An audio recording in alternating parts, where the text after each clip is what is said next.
I mean, you can take a peace-loving man who's calm, never would harm a fly, put him in the middle of a war zone, put a gun in his hand and have people shoot at him, Yeah.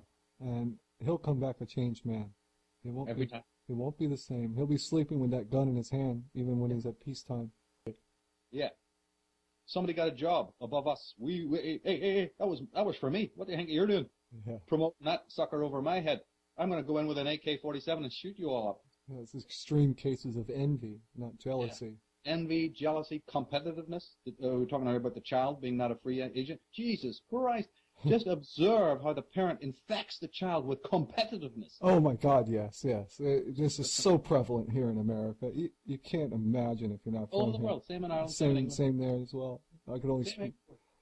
What's free about that? Nothing. Maybe the kid doesn't want maybe the kid doesn't want to be the head rat in the rat race. Yeah. You see the little cheerleaders, their parents pushing them into the cheerleading. They're going to be the perfect little cheerleader. And they fail one contest and their whole world's shattered. They're just in tears, That's it. This is the sort of the tyranny, the dictatorship that takes place right in the ubiquitous, soft forms. It's so ubiquitous we don't even notice it.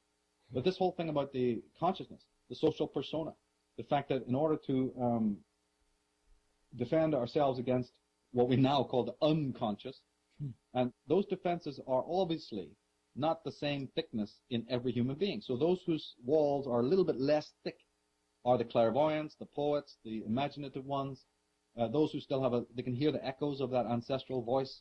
They may be more inspired, they may be philosophically inclined, spiritually inclined, whatever. The ones whose walls are too thick, this is the five senses world. They're defensive, they're competitive, they're confrontational, they're the phallic narcissists. They're the ones who the world is all that there is and I just got to make it and compete. And then at 50, they're sitting on a psychiatrist's bench going, hey, doc, I don't know what's going on, and my mind is falling apart. Yeah, well, there might be reasons for that. Yeah. But then even then, they're looking for an expert to fix them. Like you're taking your car in for a tune-up. Now they think, my brain's deranged. I don't have responsibility for it. Where's that expert? Where's that psychologist? Where's the pill, Yeah. And then they even resist the psychologist. They're paying. They blame the psychologist. Yeah. One psychologist, right? I forget his name. He's a very famous Los Angeles psychoanalyst. His method of course, he's not the only one to use this, but he's one who uses it a lot. His therapy ended up being based on tape recording the sessions and then giving a tape of the session to the patient and having them take it away for the week or whatever it was and listen back to it many times and then come back to him after the patient had listened to the tape on which they're talking. And what the psychologist was trying to get them to do is to listen to the amount of times they lie to themselves in the tape, in the session. Yeah. The amount of fiction that's involved in their account of what's going on in their lives. And it worked. It actually worked. It's actually something you can do for yourself. And they said that the patient's healing took place the moment that they learned the level of self-deception that's in their life, the way they misconstrued things just blatantly. And they were so horrified, right, by their own ability to lie through their teeth and not even know it, that they came back in a much more humble form for the session the next time. And what I'm really getting to here is not so much about what I've just said. It's this. What part of the person felt bad about the fact that they were lying? This is what the psychologist was doing this for, and he was relying on this. It's called the conscience. He was hoping that by going through this elaborate thing of taping the thing and letting the client listen back to it, he would activate something far higher, what he refers to as something in their higher mind, which is, of course, what we call conscience.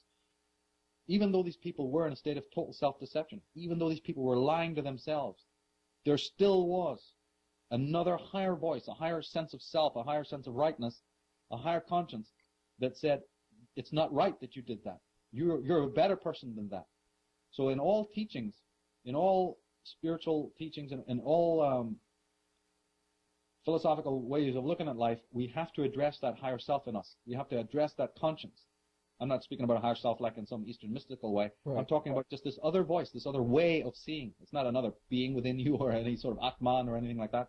It's a simply new way of seeing. Everything that we attribute to a god or a demon is really a way of seeing. It's an attitude of mind. It's not, we somehow personify it, which is a kind of a very limited infantile way of doing it. The way of seeing that told these people, my God, is this how you're running your life? No wonder you're sick. You've got to change your ways. Well, it's at that moment. And we're now approaching a time in history, you see, where this conscience is going to work in a lot of people, the ones who are still got that something inside them. I believe that conscience is now driving them crazy. A lot of people in my field and others are thinking, oh, that's a bad thing, yeah, we don't want to do that, and then run back to the official established religions and paradigms. I'm not for that. I like the trouble. I want people to not feel good about justice and corruption. I want them to see something evil die and be glad about it, celebrate it. I don't want them to sustain and hold on to the old rotten edifice, you see. Right. Not within themselves or within society. People don't want to do any self-work. They want to be told exactly what to do at the exact moment. That's right. They don't want to do anything for themselves. I get this all the time. You can't imagine how many emails I get going, give me advice, Michael. And Yeah. I've said, I don't know how many times I've said in my work, I don't give advice. My advice to you is go and do your own homework and find out who you are. That's my advice. Yeah, you mention, you go and you mention one thing to someone, and they instantly say, oh, you're the expert. Please, teacher. Please, master. I'll sit down and you teach me. And I'm on autopilot now. Yeah. And it's not to say that there isn't masters in the world and there aren't intellectually superior people. There are. Right. It's the adoration of that kind of person. In fact, even the adoration isn't wrong. What's wrong is that you are allowing yourself to be a nothing in comparison to that greater mind. You're coming to him not to really learn. You're coming to lean. You're coming to take. You're coming to vampirize. You're coming to say, I don't want to be me. Right. You're looking for a crutch. Yeah.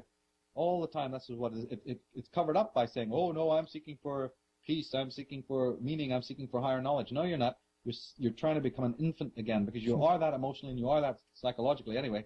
And now, by the time you're 30, you're so sick of your emotions and sick of yourself, you're looking for any way that you can go to any altar, any shrine, any guru that'll say, yeah, sit there and become a child again, and here's 100 other guys that want to do the same thing as you're doing, so you're all well happy.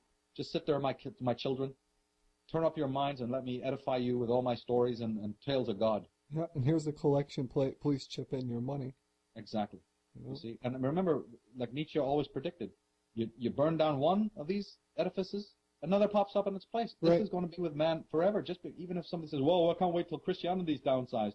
Yeah, you may wait. And even if it does become downsized and completely redundant, another thing equally pernicious will creep up, because as long as man does not deal with the underlying root of the problem, his own psychological need for conformity and submission, then something again in another hybrid form, except this time it'll be in a Star Trek form of religion, plug it in, another kind of dictatorship will take place. Man will always craving for that authority, no matter what planet you're on, no matter what galaxy you're on, no matter what time you're on.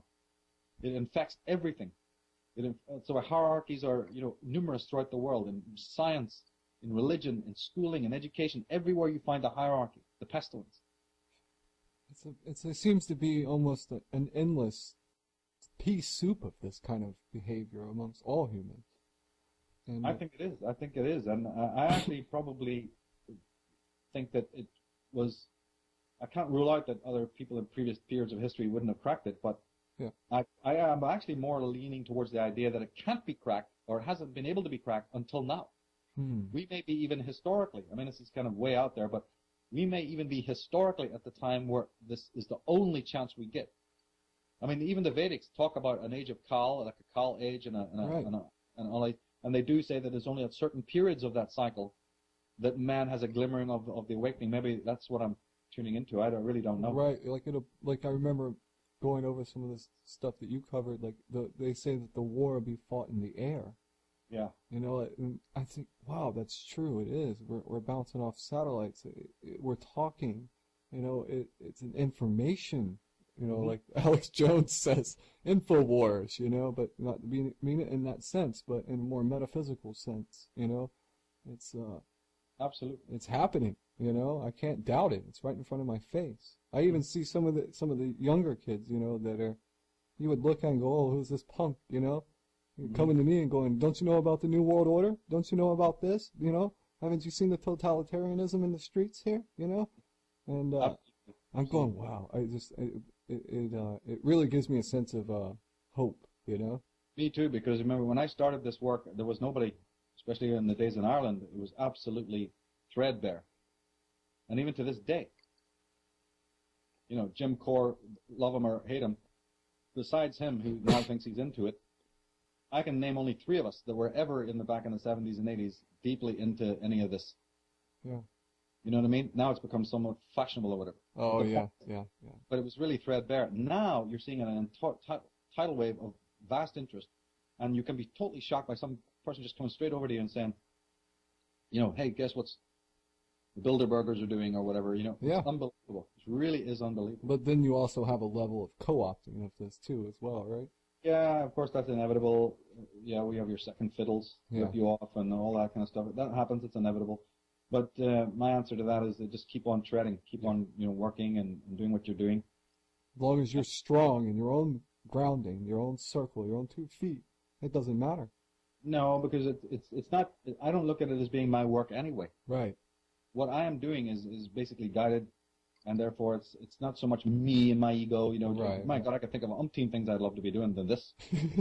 And I've often said it wasn't a choice at all that I wanted to do this, and I really mean that. It was complete accident or whatever you want to call it. Yeah, I've heard you say that many times.